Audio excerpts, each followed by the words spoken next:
वालेकुम। आज हमने एक बहुत ही इम्पोर्टेंट टॉपिक डिस्कस करना है, वो है हाइपरकलीमिया।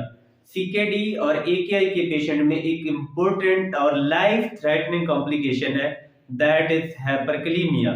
और इसको टाइमली पिक करना होता है क्योंकि ये कार्डियक पे इफेक्ट करता है और ये ब्रेडियरिथमियाज कराता है। हाइपरकलीमिया जो हाइपोकलीमिया होता है वो टैकियरिथमियाज कराता है।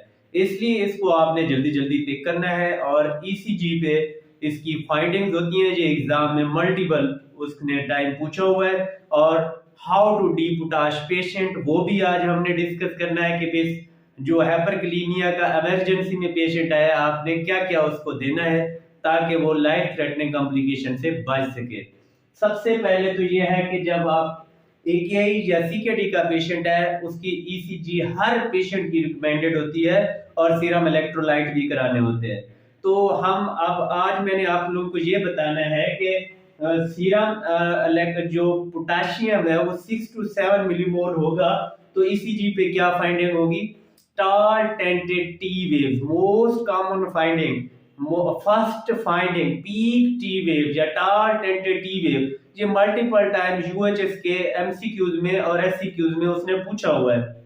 तो ये हाइपरकलीमिया की फर्स्ट फाइंडिंग होती है। अगर पोटाशियम बढ़ जाए 7 to 8 मिलीमोल हो जाए तो फिर पी वेव जो है वो फ्लैट होना शुरू हो जाती है और उसके बाद पीआर इंटरवल भी ज्यादा हो जाता है और टाल टेंटेटिव वेव वैसे की वैसे रहती है। और 8 to 9 अगर मिलीमोल हो जाए तो फिर क्या होता है, पी बिल्कुल स्ट्रेट हो जाती है और उसके अलावा क्यूआर कॉम्प्लेक्स ब्रॉड होना शुरू हो जाता है। 9 to 10 पे साइन वेव बनती है, आगे अरिथमियाज शुरू हो जाते हैं और पेशेंट की डेथ हो जाती है।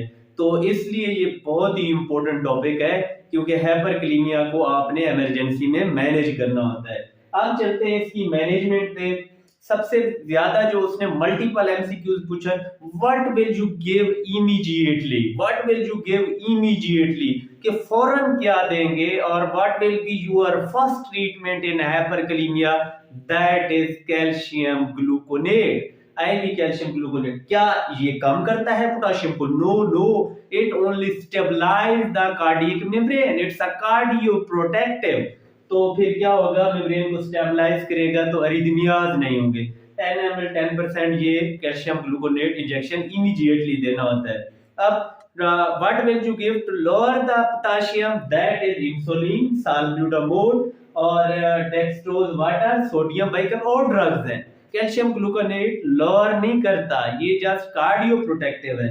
अब हमने पोटाशियम को टेक्निकली कम करना होता है, या तो हम इंट्रासेलुलरली शिफ्ट कर देते हैं। प्रॉप में आपने इस तरह लिखना है, मेंशन करना है क्योंकि इसका मल्टीपल टाइम उसने एमसीक्यूज पूछा है। शिफ्ट इंट्रासेलुलरली और वो उसमें साल्ब्यूटामोल न्यूबलाइजेशन करानी है, लेकिन इसमें डोज ज्यादा होती है, 5 to 10 milligram, even 10 to 20 milligram. लेकिन अरिथमियाज के फिर भी इससे भी टैकिकार्डिया का चांस होता है, इसलिए आपने इसको देख के करना है। फिर इंसुलिन आप, ये बहुत ही इंपॉर्टेंट होती है, पोटाशियम को इंट्रासेलुलरी शिफ्ट कर देती है। अकेले इंसुलिन देंगे तो पेशेंट को हाइपोग्लाइसीमिया होना शुरू हो जाएगा, इसलिए हम हमेशा डेक्सट्रोज वाटर के अंदर देते हैं और 5 यूनिट इंटरनेशनल यूनिट को 50% 50 ml डेक्सट्रोज वाटर में देके आप डीपोटाश कर सकते हैं। ये इमरजेंसी में ज्यादातर करते हैं। और आप 10 यूनिट और 100 ml डेक्सट्रोज वाटर में 50% डेक्सट्रोज वाटर में भी कर सकते हैं। आईवी सोडा बाइकार्ब दें, अगर आपकी मेटाबॉलिक एसिडोसिस है वो करेक्ट होगी तो आपका पोटाशियम भी करेक्ट होगा। उसके बाद रिमूव फ्रॉम द बॉडी, ये तो हमने सेल से निकाला, हम बॉडी से भी निकाल सकते हैं। वो है सबसे पहले डायूरेटिक्स, यानी आपका फ्लूसेमाइड, ये लूप डायूरेटिक। फिर आपके आते हैं रेजिन्स, जो हम उसके इंट्राओरल लेते हैं और ये उसको चिलेट करते हैं और बॉडी से एक्सक्रीट कर देते हैं। और फिर आखिर पे अगर इन सब चीजों से पोटाशियम फिर भी आपका लेवल ठीक नहीं हो रहा, the last treatment in resistant hyperkalemia is dialysis. अल्लाह हाफिज।